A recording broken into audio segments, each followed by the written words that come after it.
Teeme Josefiine sõlmi. Selleks me vajame 2 süstikut. Josefiine sõlmed on sellised väiksed dekoratiivsed elemendid, mis istuvad kaare peal. Nii et võtame oma töö kätte nii, et me saame hakata kaart sõlmima.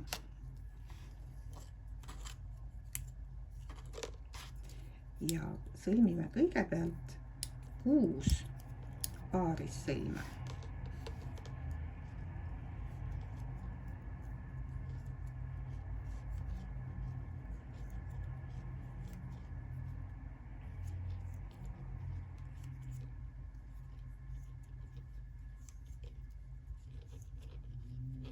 Nii, 6. Nüüd me oleme kaare keskel ja siia me hakkamegi tegema Josefiine sõlme. Josefiine sõlm sarnaneb ringi sõlmimisega. Me võtame niidi ümber vasaku käe sõrmede. Aga me kasutame ainult paaris sõlme ühte töövõtet, kas ainult esimest, kus me liigume niidi alt, või ainult teist, kus me liigume ringi niidi pealt. Mina leian, et pealt liikumine on mugavam, nii et mina kasutan neid sõlmi. Ja kokku me sõlmime, teeme 10 sõlme. Esimese tõmbame tihedalt siia kaare vastu. Nüüd järgmised hoiame pehmelt, sõltuvalt sellest, kui suurt Josefiine sõlme me tahame. Ainult pealt võttega kokku 10. 2, 3,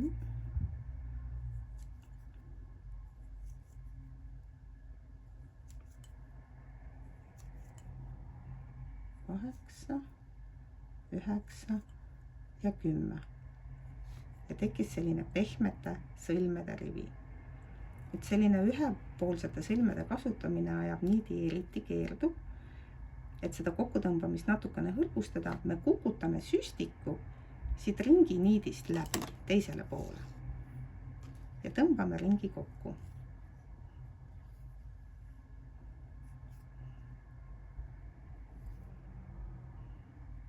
Ja saime sellise väikese Josefiine sõlme.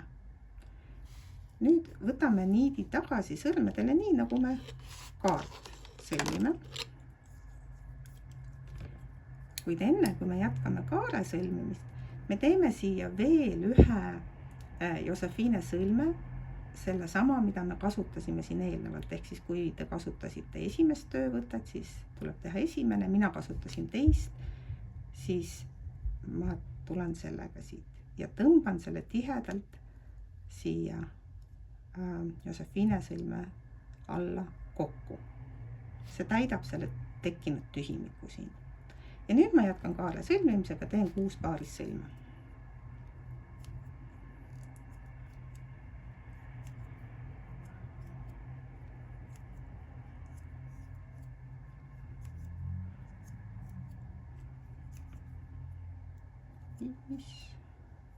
Ja 6 ja pingutan.